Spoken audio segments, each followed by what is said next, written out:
Hello दोस्तों। आज की हमारी कहानी है एक हंसते खेलते परिवार की।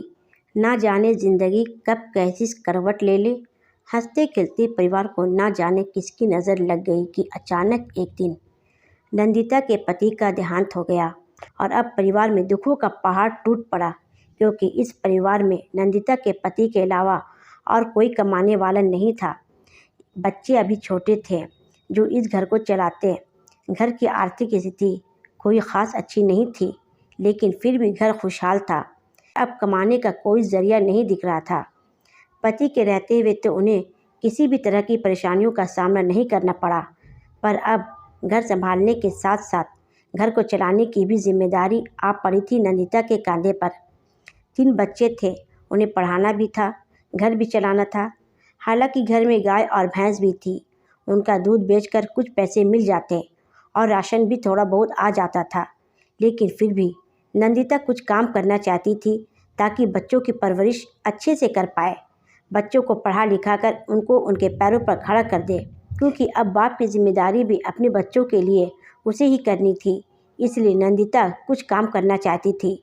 हालांकि वह दूसरों की तरह बच्चों को काम पर भी लगा सकती थी, पर उसका मानना था कि बच्चे पहले अच्छी तरह से पढ़ लिख लें, क्योंकि वह जानती थी कि शिक्षा बहुत ज़रूरी है। एक दिन बगल वाली पड़ोसन शांता जी ने बताया कि एक मेरे जान पहचान वाले में एक मालकिन है, उन्हें खाना बनाने वाली की ज़रूरत है और तुम भी काम ढूंढ ही रही हो। चलो मैं तुम्हारी बात करा देती हूँ, मुझे यकीन है उन्हें तुम्हारा काम पसंद आएगा। तुम खाना बहुत अच्छा बनाती हो। नंदिता ने यह सुनते ही हाँ कह दिया। अगले ही दिन शांता जी ने नंदिता को लेकर मालकिन के पास गई। मालकिन से बात करने के बाद मालकिन ने बताया कि 2 दिन तक तुम्हारे हाथों का खाना हम खाकर देखेंगे कि तुम कैसा बनाती हो, तभी तुम्हें रखने के बारे में सोचूंगी। नंदिता ने 2 दिन तक जो जो उन्होंने बताया वही खाना बनाया। उन्हें नंदिता के हाथ का बनाया हुआ खाना बहुत पसंद आया और उन्होंने नंदिता को रोज़ खाना बनाने के लिए रख लिया। नंदिता सुबह जल्दी जल्दी घर के सारे काम निपटा लेती, फिर खाना बनाने के लिए मालकिन के यहाँ चली जाती। मालकिन के यहाँ 10 वर्षीय एक लड़का सोनू भी था, जो घर के सारे काम करता था। नंदिता को काम करते हुए लगभग 20-25 दिन हो गए थे। 2-3 दिन से नंदिता एक बात पर गौर कर रही थी कि मालकिन उसे अजीब नज़रों से देखती थी, पर वह उनके इस तरह के देखने के पीछे का मतलब नहीं समझ पाई। एक दिन वह शाम को जैसे ही रसोई में खाना बनाने के लिए आई तो देखा सोनू गिलास में कुछ पी रहा था। उसे देखते ही उसने सामने गिलास रखकर भाग गया। उसने देखा कि उस गिलास की तली में दूध लगा था। तभी मालकिन आ गई और गुस्से में उसको अपमानित करते हुए बोली, चोरी, आज तुम्हारी चोरी पकड़ ली।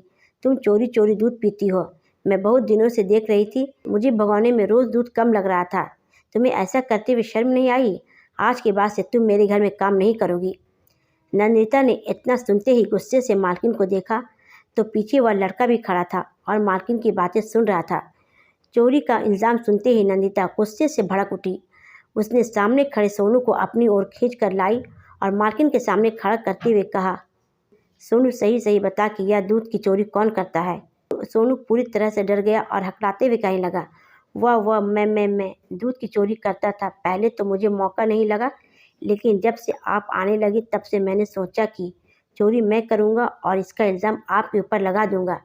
मुझे दूध बहुत अच्छा लगता है, पर मालकिन जी कभी दूध नहीं देती थी और खाना भी हमें कम ही देती थी। इससे मेरा पेट नहीं भरता था। बाहर खाने के लिए पैसे भी नहीं होते थे। जो भी पैसे देना होता है वह घर भेज देती थी। मुझे माफ़ कर दीजिए मालकिन, आंटी जी की इसमें कोई गलती नहीं है। सोनू हाथ जोड़कर बोला। नंदिता मालकिन से कहने लगी, मालकिन अब सुनिए मेरी बात। आपको शायद पता भी नहीं है कि मेरे यहाँ 2 गाय और 1 भैंस भी है। मेरे घर में दूध दही की कोई कमी नहीं है। हम लोग तो दूध दही ज़्यादा होने पर अपने आस पड़ोस को बांट देते हैं।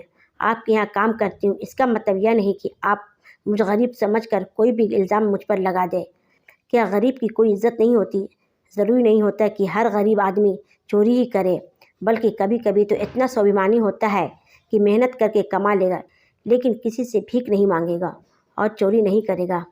मेरी बात हमेशा याद रखिएगा। अगर आपने किसी बच्चे को रखा है तो उसे खाने पीने का भी ध्यान रखा करिए, उसे चोरी करके खाना पीना ना पड़े।